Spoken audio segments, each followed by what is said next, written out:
My wife and I have lived on our boat here for about 6 years. We love Fort Myers. We love the Fort Myers Yacht Basin. We found out in approximately December that the city had plans to divest the yacht basin to a private company. We watched the request for proposal procedures very closely.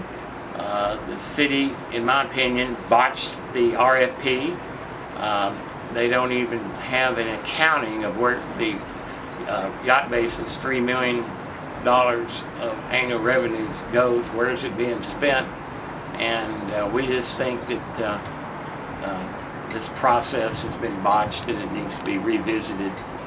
Yes, the last dock manager retired approximately a year ago, and it's been a free-for-all for junk, dangerous, unseaworthy boats to come in here and just stay, and they're abandoned, some are sink, and this is all the city's fault for not enforcing the rules that are on the books. We think that it's demolition by design, the way they let this thing run down, so they can makes it easier to sell to the city council that they need to divest this thing to Suntex. We just think that needs to be the yacht basin needs to stay in the community.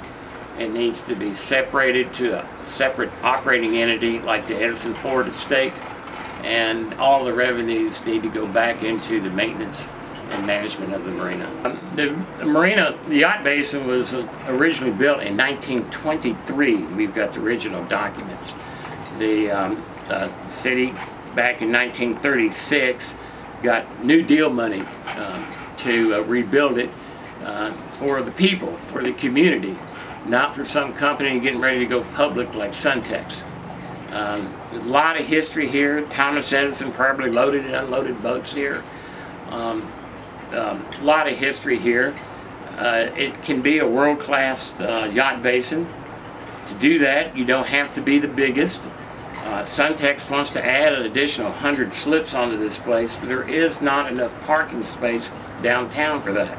Common knowledge in a lot of old marinas, not as old as this one, that lead and copper and other toxic pollutants flake off boat bottoms, settle to the bottom, and remain undisturbed until they start dredging.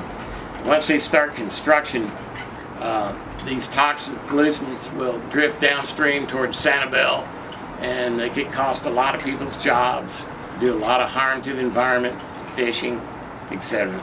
There's a real shortage of marina slips to rent. You're going to see boats anchored out in front of people's homes from here all the way to Sanibel. Unfortunately, some will dump raw sewage right into the river. It's already a problem now. The water police are overwhelmed with it, and you're going to see more of that. I'm not advocating don't touch us or don't make any changes. Changes got to be made with the management, but there's the right way with the project approach on this, and they're just not taking the environmental issue very seriously, and they should.